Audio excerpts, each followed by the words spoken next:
The year is 2005. Your eyes peer into the CRT monitor as you escape the hard questions you have to ask yourself, about your life. You just turned 14, and you still have no interest in girls, or even guys, and any dwelling on the subject brings back existential dread. In the background, you hear the twang of Sean Morgan's voice on your small handheld stereo across the room as it plays the first album you were allowed to buy for your birthday. Disclaimer 2.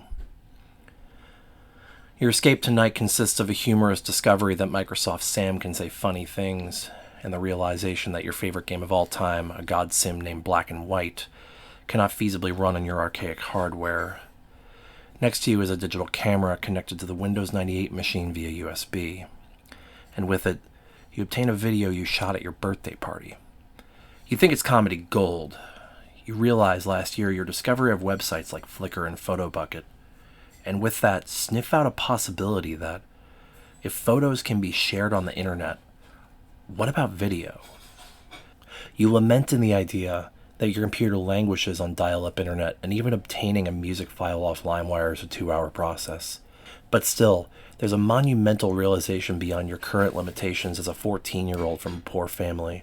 The realization that video can be shared. You start up your internet and connect to your most frequented website, a Nickelodeon forum called NickDisc, and you ask the question on the forum, does a video hosting website exist? The possibility that you could share your own home movies fills you with a freeing feeling, a hope that beyond these existential questions, buried deep in the digital world is a solace, a vehicle to express yourself, or maybe to fix yourself and fix your family. A response appears after some time mentioning a video platform called YouTube. While your first attempts to register an account and upload a video appear fruitless, little do you know, you were one of the earliest to see that little red play button and witness the dawn of the greatest cultural shift in the history of media. Little do you know at this moment, this red play button would define the rest of your young life. Hi, I went to college and learned how to shitpost effectively. I have been racking my brain on how exactly to frame this video without sounding like I'm completely egomaniacal. But then I said screw it and did it anyway. So I just went on a whole tangent there, and I'm about to go on another. But what does this have to do with college? Everything actually. Because video has been intrinsic to my life since childhood and followed me into college. And I actually graduated college in 2014 with a Certificate of Achievement in Digital Multimedia. Now, what exactly is that? Basically, what that means is I'm broke and depressed. Yay! Now, that would be an exaggeration, though. I do have a couple of career opportunities if I wish to explore them. Those career opportunities would involve 1, I move to California. 2, I open a humble ad agency.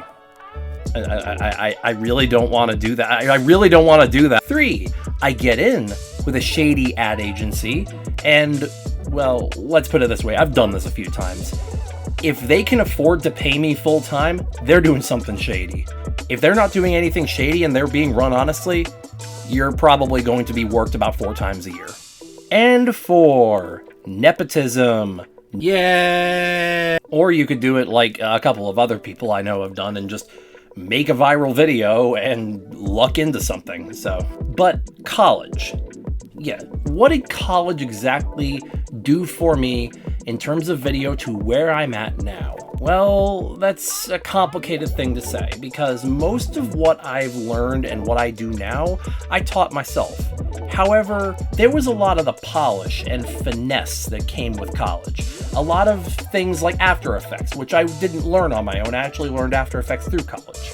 But this brings me to what I'm going to talk about today, and that's YouTube. What am I doing with YouTube? What do I want to do with YouTube? And what have I done in the past with YouTube? And that's how I wanted to frame this. I wanted to frame it because I'm telling my story of how I discovered YouTube so that maybe you can relate to it and see your way forward on this platform as well. Because if you look at my profile, you'll see I've been editing video for nearly 2 decades.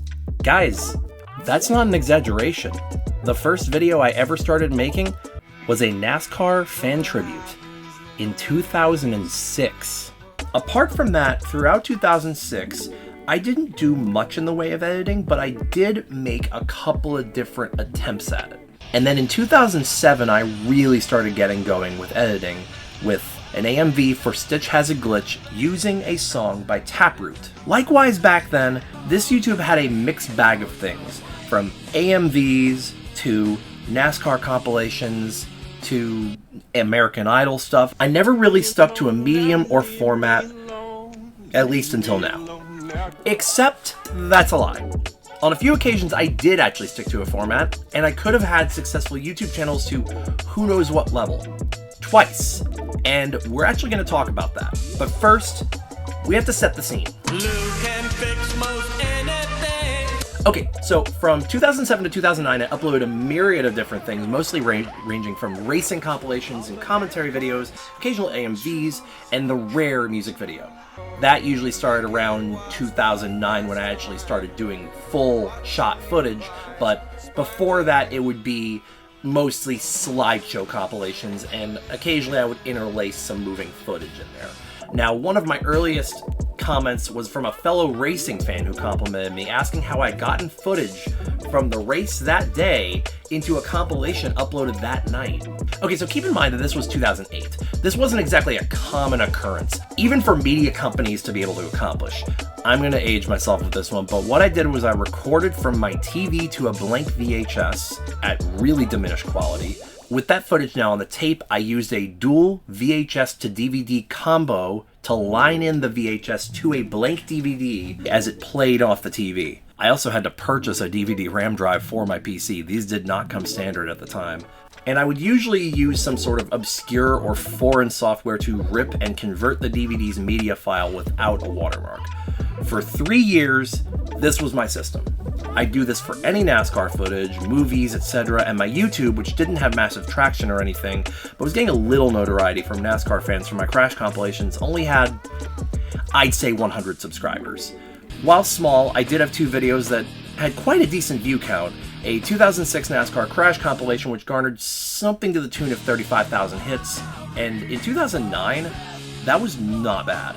And then I had an American Idol compilation of bad singers, which from my memory had about 150,000 views by mid-2009. To my knowledge, this video actually is still on YouTube under somebody else's channel. Even though it's not technically on my channel anymore, it is still the most viewed thing I have ever put on YouTube. If you guys are interested in the contents of that channel, the ones at least that still exist, I am uploading them from time to time to my archive channel, ERNFC. Okay, so I had this decently sized little YouTube channel that was doing a plethora of different things, but what happened to it? So 2008 was when YouTube started muting shit for copyright, which as a teen, I didn't really understand it, so it frustrated me. YouTube didn't really have any workarounds for copyright at the time, so if you got muted, it's game over. Then the next year, I did something a little more egregious. Chris Allen! Yeah, so you remember how I was talking about how I would dub VHS to DVD and put it on the computer and upload that footage the same day?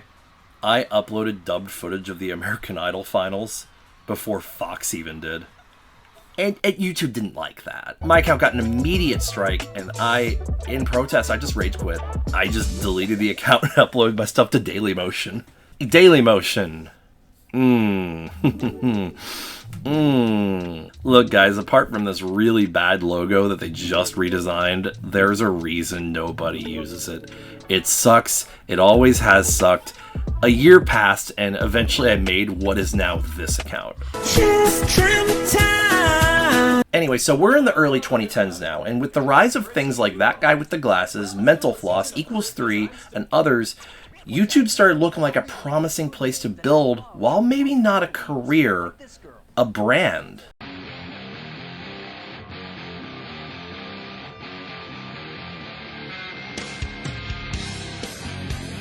Quoting one of my previous videos here, I used to be a music reviewer. Now with that said, understand I only did 8 episodes of this, and you have to take the word reviewer very loosely. I wasn't very good at what I was doing. My verbiage was weak, my scripts were never really that clever or interesting. Robin Thicke's huge, red, Futura condensed medium font in your face. Actually, that one was pretty funny. But the one thing I did have going was I could edit. And by the time my first episode went up, I'd already gotten a few of my better music videos under my belt and established a great understanding of Sony Vegas and later Final Cut Pro. And having taken film production and motion graphic arts in college, I established a lot of the skills I previously did not have, and inspired by Todd in the Shadows, Rap Critic, Paw, and some others, I felt a drive to try something new. So my first episode was my list of the 12 worst songs of 2013, and you're going to see me post some clips of this as we go along, which, due to a time limit on my YouTube, if I recall, had to be uploaded in 3 parts. It got like 100 hits by the time it got copyright struck to hell a year after. Anyway, so I followed up this video with the 12 best songs of 2013, you know, for completionist's sake, and then I started getting videos muted. So I decided to make my way over to Vimeo for my first solo review. Vimeo is arguably better than Dailymotion, however, Vimeo isn't free. It's mostly used by creators for examples of their actual artistic work. It's basically YouTube with a quality control filter. So my first solo review was Wiggle by Jason Derulo. To putting more structure and meaning behind his songs so that critics may praise his future work. But that's too hard, so they just give him this shit. Wiggle, wiggle, wiggle. Wiggle, wiggle, wiggle. And overnight, it got over 4,000 hits. Guys, consider we're talking about Vimeo. We're not talking about YouTube. So 4,000 hits is actually pretty substantial on Vimeo. Anyways, Vimeo no longer has a public view count, but by the end of 2014, it had over 20,000 views. So this channel, at this point, had a lot of potential. In fact, the funniest thing, I didn't even really advertise this in any furry spaces, so generally, unless you were actually in my personal circle, you wouldn't know I was even doing it. Okay, craziest thing that ever happened to me. At BLFC 2017, upon arriving, literally walking through the front door into the convention space, I got stopped by someone who recognized me as my Radio Recall moniker, also a fox. I was like, what? Dude, that shit had like 11 subscribers. But despite all this success, I couldn't see it through. I released 4 solo reviews, then finished the year with my pair of top 12s, and yeah, I wasn't feeling it. These required a lot of work, and I wasn't enjoying the structure I created for myself within it. Another thing I really found myself unable to handle was criticism on my 3rd solo review, where I tore apart Habits by Tove Lo and ended up wiping the YouTube in an immature rage. End of the day, structured analysis of music was just asking for trouble, being that I didn't understand the craft beyond a surface understanding. So, yeah, that was that. Did a couple of Twitter countdowns of best and worst hit songs the following years, and it kind of just died from there. If I had kept with it, I definitely could have gained a reputation, maybe a community, but I wasn't willing to do the work and see it through, so at age 23, I had already given up one opportunity to become a YouTuber, and it wouldn't be my last. Lord, I want to thank you for my smoking hot wife. Remember how I said I uploaded a lot of NASCAR stuff? Well, here's where it came full circle. Run a stock car racing and learn how to wreck them without wrecking yourself. Nobody's catching us. 77. I noticed around this time there was really an untapped market for independent NASCAR content with a focus on high-end production and commentary. Also, let me add here, the entire thing was a jab at WatchMojo, because WatchMojo never covered NASCAR, even in top 10 sports lists. So I was like, yeah, screw that, I guess I have to do it myself. And oddly enough, that's where my intro, The source for NASCAR top 10s, because God knows no one else is going to do it, came from. In 2015, I buckled down and gave it a try. A series called 10 to Go, counting down top 10 moments in NASCAR racing. Episode 1, top 10 upsets of the last 20 years. Got a modest amount of views, a few hundred within a month, which wasn't too bad considering it was just a startup, so I kept going. A few more episodes started getting some notoriety among a small circle of folks who complimented my editing and production quality, and developed a following over the next 2 years until I stopped uploading after roughly about 7 episodes. My last 2 episodes both holding a large drop in viewership and ultimately driving me away from making them. Then Talladega 2017 happened. So I hadn't logged into the account for like over a year. And when I logged in, I noticed one of my videos had over 100,000 views. The algorithm gods blessed me. NASCAR on Fox uploaded a Talladega recap, to which my video was the first result on Related. Around this time, the channel received massive praise, especially on Reddit, where I was frequently listed alongside NASCAR Nixon as best NASCAR YouTuber, all saying the same thing. Could be the best if he gets a consistent upload schedule. I was actually just looking back at this thread. I didn't even realize I commented on a thread that other people were commenting about me on and nobody knew a thing. I wondered what the potential could be. Maybe I could try to do this with a Patreon? So after some time, some thought, and gaining a ton of knowledge in video editing, I uploaded this to the channel.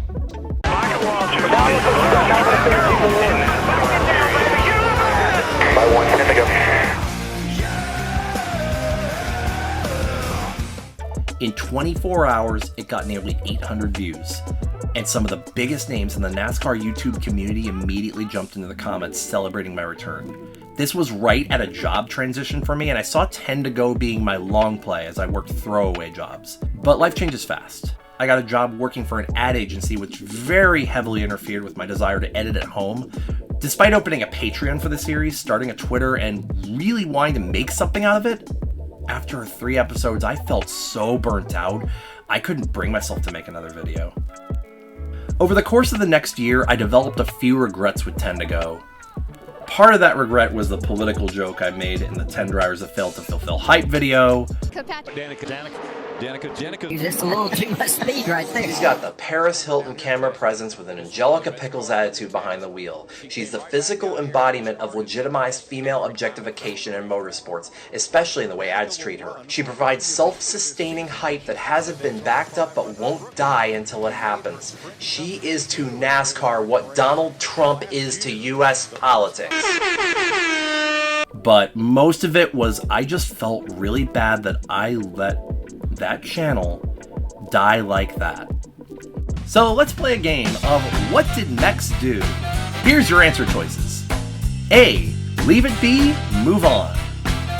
B. Take a break, come back later. C. Formally close it down, announce I'm done. Or D. Give the channel and accounts to a random viewer, disabling your own access and only briefly announcing it on Twitter. If you chose D, congratulations, you're smarter than I am. Yeah, to this day, this was a very dumb move. And honestly, though I'm happy I did quit when I burnt out before driving myself totally mad, especially since I don't watch NASCAR as much as I used to, I do in some ways miss it. The channel got up to a few thousand subs and had massive potential for growth, but it's really nice to see a plethora of well-produced NASCAR content on YouTube now, some even taking a hint from the random top 10 list maker who made 10 episodes and dipped. So this brings us to where I'm at now. What am I doing on YouTube? Well, for the last few years, my channel has been a little bit directionless. I had some experimentation going on with a few After Effects projects. I started a series called It's a Video, where I prank people at conventions into thinking I'm taking a selfie when I'm actually taking a video. Inspired directly, by the way, by one of my former managers. A couple of skits, a couple of memes, my first YouTube poop in like 9 years, and honestly, some of the best fucking music videos I've ever made, I'll be real. And then since then, I've put up some Spyro stuff when I was doing the speedrunning thing, but just looking through this now, there was never a goal with this channel. When I uploaded Furry Relics of the Past last week, I don't know, something called to me, guys. Something told me, this is your third chance. If you don't take this chance, you are going to live the rest of your life wondering what if yet again. So guys, this is a series. I'm going to try to upload something every 2 to 3 weeks. This is the iBolt format now. This is how I want to make videos going forward. But no, don't worry. That doesn't mean I'm not going to make music videos or other content anymore on this channel. And if you want to ride along with me, strap in. We're going to have some fun. So guys, with all that said, I would like to know, what was your first exposure to YouTube? And also, another question, what are some of your most unhinged stories in working a job where you're facing the public? Tell me some of your most unhinged work stories, because I'm dying to hear them. If you want to see more videos like this, and you are feeling super generous, please feel free to use that Patreon link and donate to keep this show going. I would love to be able to do this as my second job. Trust me, Uber sucks. And with that, I hope you guys enjoyed the video. Feel free to like and subscribe. I'd be honored. And until next time, bye-bye!